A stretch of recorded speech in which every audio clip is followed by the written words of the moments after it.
नमस्कार। ये महाभारत कथा पूरी तरह से वेद व्यास महाभारत के ऊपर आधारित है।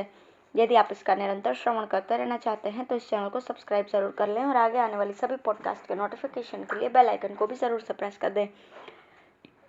अब हम सुनेंगे श्रीमद् भगवत गीता का पुरुषोत्तम योग।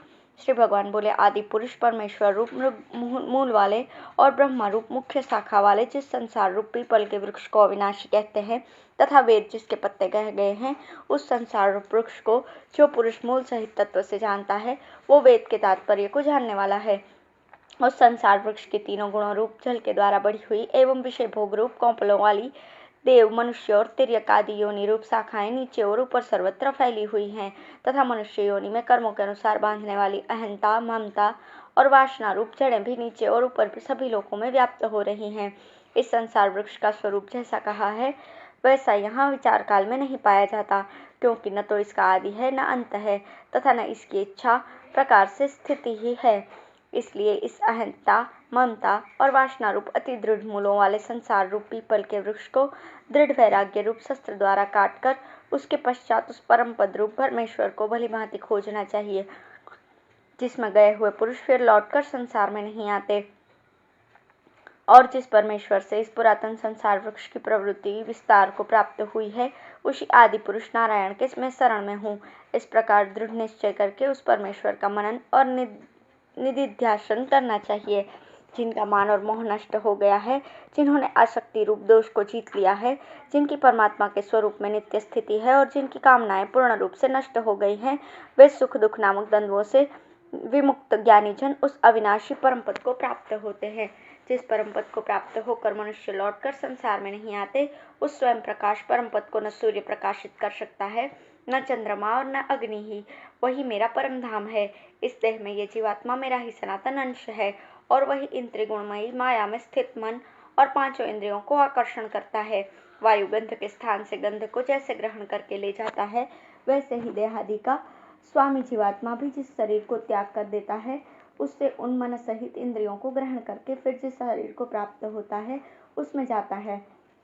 ये जीवात्मा श्रोत्र, चक्षु और त्वचा को तथा रसना, घ्राण और मन को आश्रय करके विषयों का सेवन करता है। शरीर को छोड़कर जाते हुए को अथवा शरीर में स्थित हुए को और विषयों को भोगते हुए को अथवा तीनों गुणों से युक्त हुए को भी अज्ञानी जन नहीं जानते। केवल ज्ञान रूप नेत्रों वाले ज्ञानी जन ही तत्व से जानते हैं। यत्न करने वाले योगी जन भी अपने हृदय में स्थित इस आत्मा को तत्व से जानते हैं, किंतु जिन्होंने अपने अंतःकरण को शुद्ध नहीं किया है ऐसे अज्ञानी जन तो यत्न करते रहने पर भी इस आत्मा को नहीं जानते। सूर्य में स्थित तेज संपूर्ण जगत को प्रकाशित करता है तथा जो तेज चंद्रमा में है और जो अग्नि में है उसको तू मेरा ही तेज जान। मैं ही पृथ्वी में प्रवेश करके अपनी शक्ति से सब भूतों को धारण करता हूँ और रस स्वरूप अमृत में चंद्रमा होकर संपूर्ण औषधियों को, वनस्पतियों को पुष्ट करता हूँ। मैं ही सब प्राणियों के शरीर में स्थित रहने वाला प्राण और अपान से संयुक्त वैश्वानर अग्नि रूप होकर 4 प्रकार के अन्न को पचाता हूँ और मैं ही सब प्राणियों के हृदय में अंतर्यामी रूप से स्थित हूँ तथा मुझी से स्मृति, ज्ञान और अपोहन होता है और सब वेदों द्वारा मैं ही जानने के योग्य हूँ तथा वेदांत का कर्ता और वेदों का जानने वाला भी मैं ही हूँ। इस संसार में नाशवान और अविनाशी भी ये 2 प्रकार के पुरुष हैं। इनमें संपूर्ण भूत प्राणियों के शरीर तो नाशवान और जीवात्मा अविनाशी कहा जाता है। इन दोनों से उत्तम पुरुष तो अन्य ही है, जो तीनों लोकों में प्रवेश करके सबका धारण पोषण करता है एवं अविनाशी परमेश्वर और परमात्मा इस प्रकार कहा गया है, क्योंकि मैं नाशवान जड़ वर्ग क्षेत्र से तो सर्वथा अतीत हूँ और माया में स्थित अविनाशी जीवात्मा से भी उत्तम हूँ। इसलिए लोक में और वेद में भी पुरुषोत्तम नाम से प्रसिद्ध हूँ। भारत, इस प्रकार तत्व से जो ज्ञानी पुरुष मुझको पुरुषोत्तम जानता है वो सर्वज्ञ पुरुष सब प्रकार से निरंतर मुझ वासुदेव परमेश्वर को ही भजता है। निष्पाप अर्जुन, इस प्रकार ये अति रहस्य युक्त गोपनीय शास्त्र मेरे द्वारा कहा गया है।